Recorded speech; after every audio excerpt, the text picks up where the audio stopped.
What's up, YouTube? It's Carolina Calvin. And welcome to your recap of the Carolina Panthers edging out the New York Giants 38 to 35 on a last end of regulation Graham Gano field goal. Now, if you watch this game, you know that the Panthers were up 35-7. And this is in the near the end of the third quarter. They're up 35-7. They give up essentially 28 points in the second half. 21 of those points came in the fourth quarter. The defense, I would say, did not have a good day. The run defense is, to me, the Giants didn't run it a bunch because they had to put the ball in the air, so they threw the ball. I'm gonna get into the stats, but the Giants, for most part, being down by 28 points, you kind of have to put the ball in the air. So when they did run the ball, it was working and working way too well because the Giants haven't ran the ball. They have one 100-yard rusher this year. Jennings was the guy, and the Panthers have been pretty good against the run. They weren't good today, and the pass rush. But I'm gonna get into that after some of the specifics, some of the numbers and whatnot. Um, Start with the New York Giants. Eli Manning, 29 of 46, 245 yards, 4 touchdowns, 1 pick. Like I said, most of their points came in the second half. He really started to step up in that fourth quarter as the Carolina Panthers pass rush slowed down. He was able to look at multiple receivers, and they were able to move the ball down the field.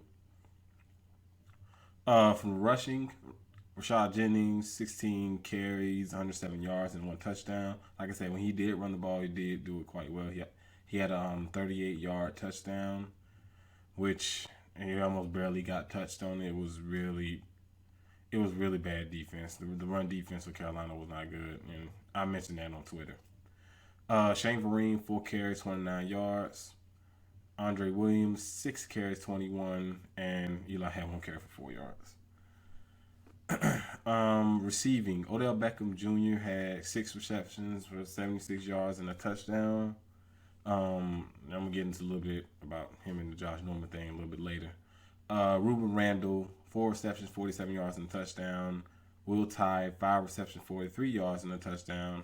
Shane Vereen, 8 receptions, 43 yards and a touchdown. Hakeem Nicks, 1 reception, 10 yards. Brought that guy back for what? Miles White, 1 reception, 10 yards. Dwayne Harris, 2 receptions, 9. And Jerome Cunningham, 1 reception for 7. Defensively, I believe they had 3 sacks on Cam. In that fourth quarter, that defense was able to get off the field. Because up until the point, Cam Newton was doing whatever he wanted, pretty much through the majority of the game. Especially, coming into that second half, Carolina ended up going up.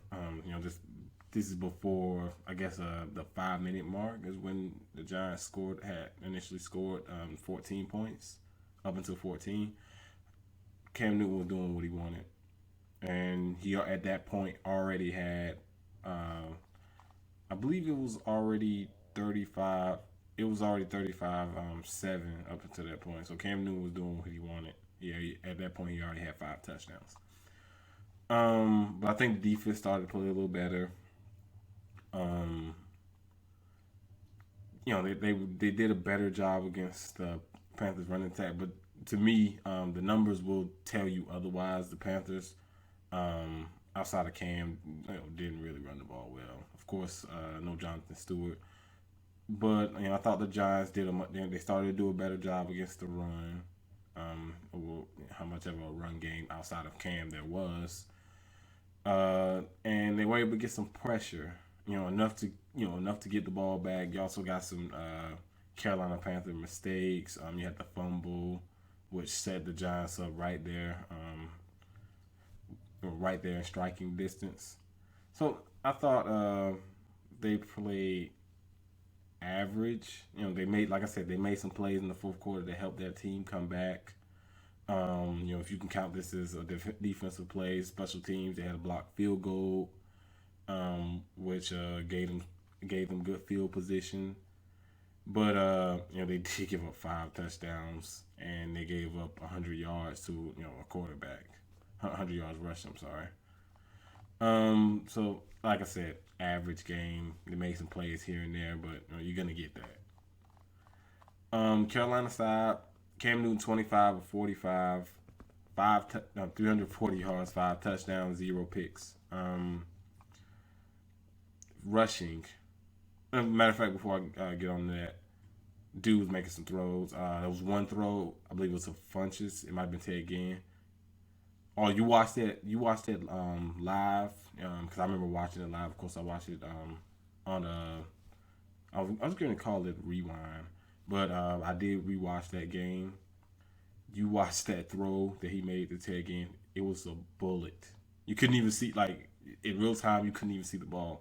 That's how hard he threw it. But he made some pretty good throws in this. He had that final drive at the end of the game to pretty much get the field goal to end the regulation.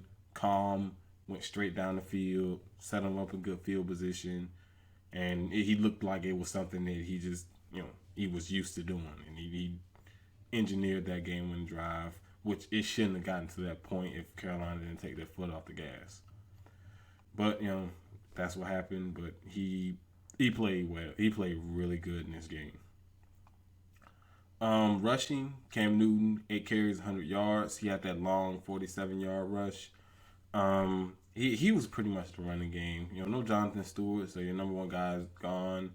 You got Cameron Artis Payne.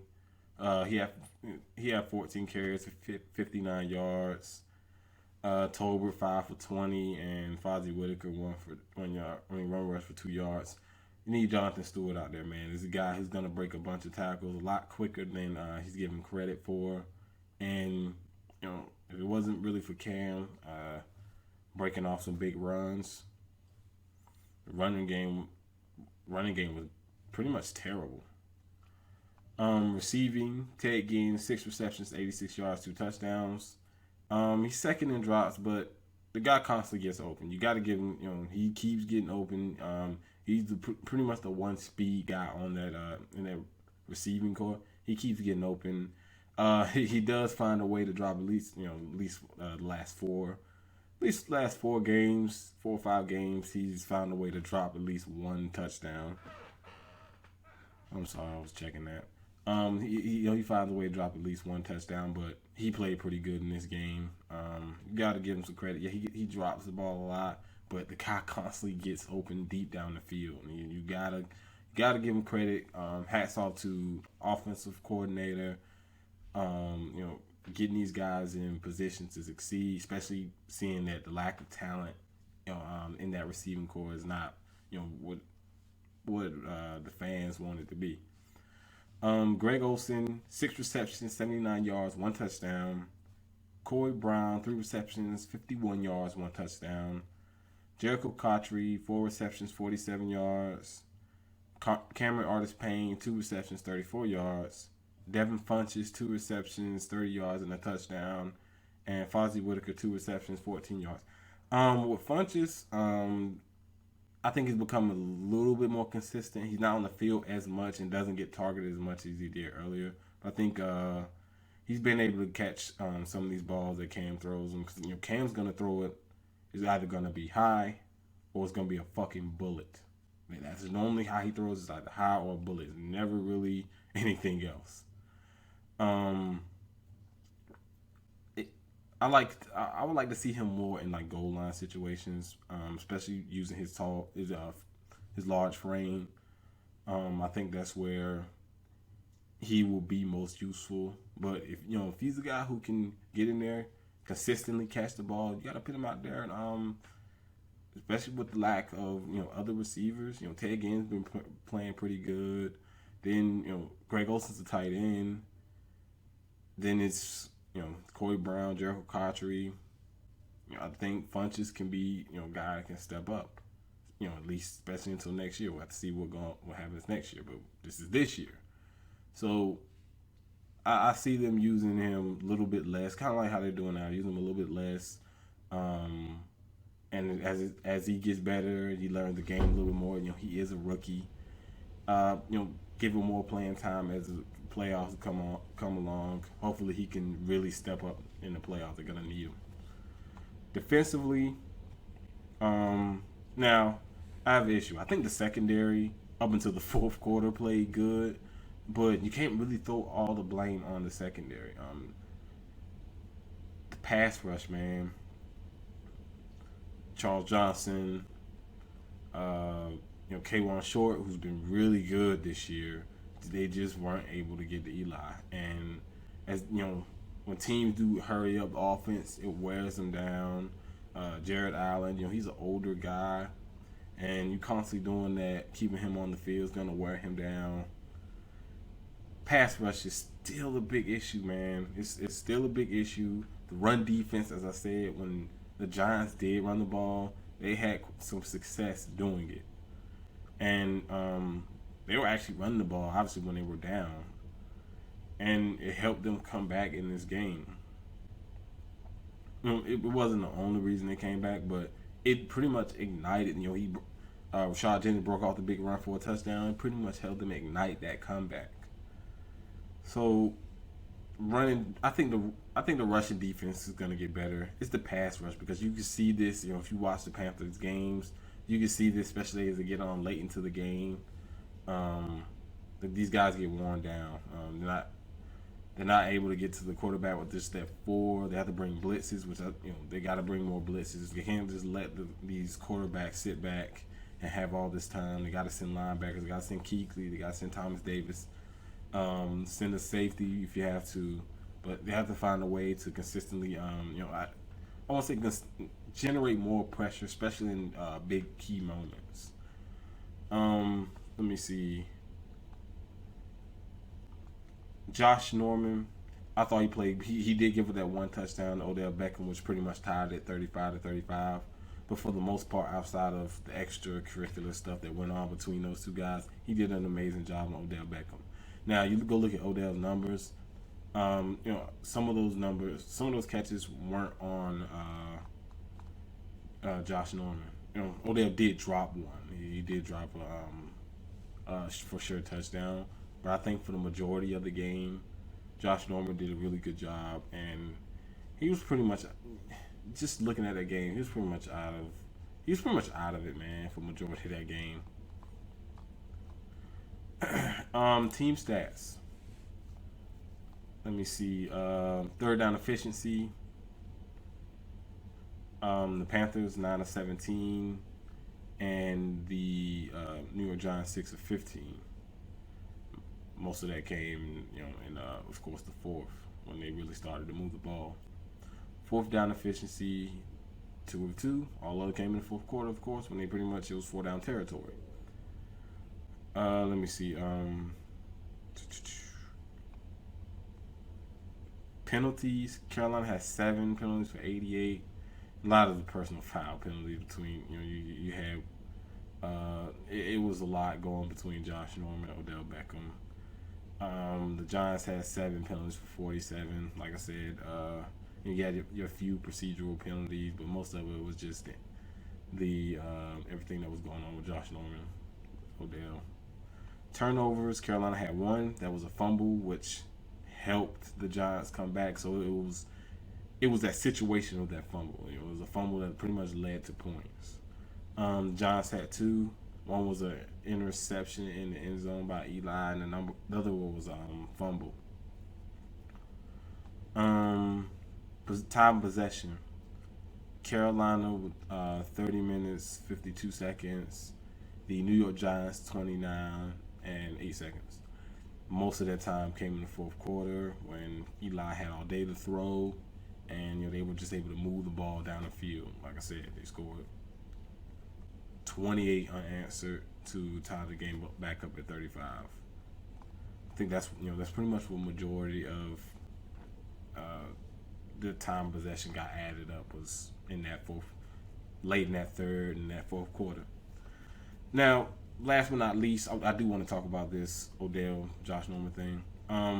I had no issue with all the, I guess, just the physical play. Of course, they got penalized, which definitely hurts the teams. But I had no problem with the physical play. I do have one issue though.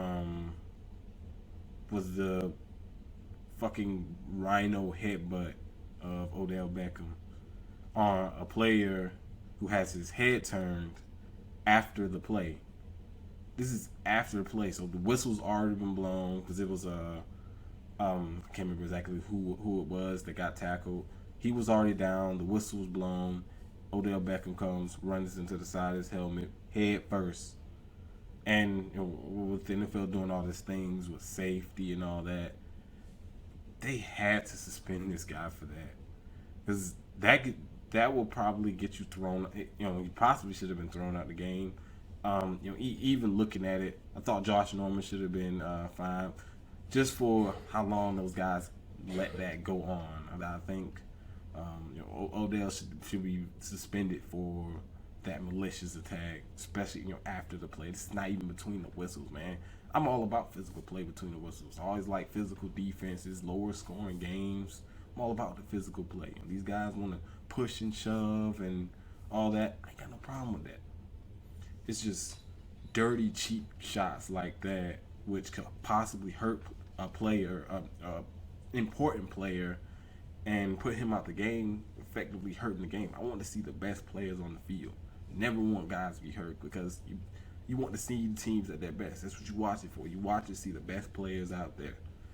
And you got a lot of people defending this Odell Beckham thing. If that was reverse roles and Josh Norman did that, I'll be on his ass too. And you got these people that say, well, you got a lot of these people who say the league. They brought up NFL, NBA, talking about the leagues.